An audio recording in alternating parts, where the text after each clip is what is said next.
મછાસરા ગામમાં 1.60 કરોડની નવી શાળા ભવન નિર્માણના ખાતમુહૂર્તનો ભવ્ય કાર્યક્રમ। આમોદ તાલુકાના મછાસરા ગામે આજે વિકાસના નવા અધ્યાયની શરૂઆત થઈ છે।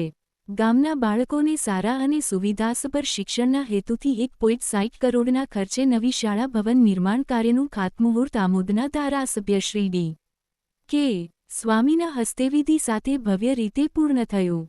ઘણા સમયથી મછાસરા ગામના નાના વિદ્યાર્થીઓને ગામથી બહાર 1 થી 1.5 કિલોમીટર દૂર અભ્યાસ માટે જવું પડતું હતું, જેના કારણે બાળકો તથા વાલીઓને મુશ્કેલીનો સામનો કરવો પડતો હતો।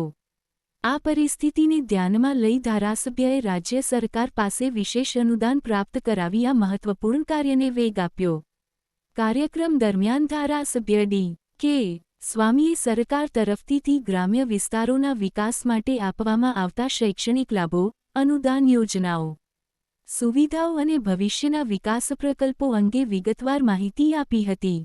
તેમણે જણાવ્યું કે શિક્ષણ એ ગામના વિકાસનો પાયો છે અને દરેક બાળકને ગુણવત્તાસભર શિક્ષણ મળે તે સરકારની પ્રથમ પ્રાથમિકતા છે।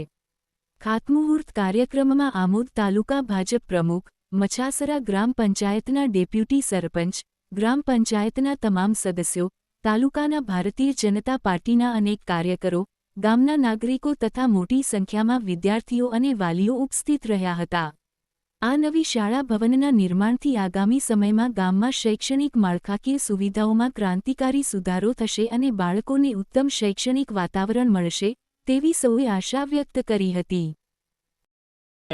ભારત માતા કી જય। આજ રોજ આમોદ તાલુકાના મછાસરા ગામે 1 કરોડ ને 60 લાખ જેટલી મોટી રકમ ગુજરાત સરકાર દ્વારા અને શિક્ષણ વિભાગ દ્વારા જ્યારે ફાળવવામાં આવી ત્યારે આ મછાસરા ગામે આજે આ સ્કૂલનું ખાતમુહૂર્ત રાખવામાં આવ્યું।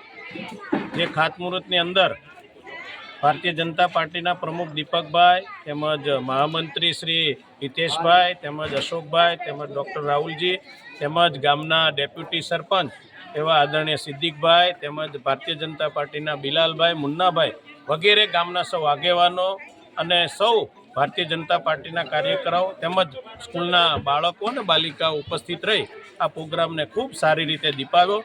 આ સ્કૂલ વહેલામ વહેલી બાંધકામ આનું પૂરું થાય અને વહેલામ વહેલી સ્કૂલ શરૂ થાય એવી ભગવાનના ચરણોમાં પ્રાર્થના કરું છું અને આવનાર દિવસોની અંદર આ વિસ્તારનો ખૂબ સારો વિકાસ થાય એવી પણ ભગવાનના ચરણોમાં પ્રાર્થના છે। અસ્તુ ધન્યવાદ। વંદે માતરમ। ભારત માતા કી જય।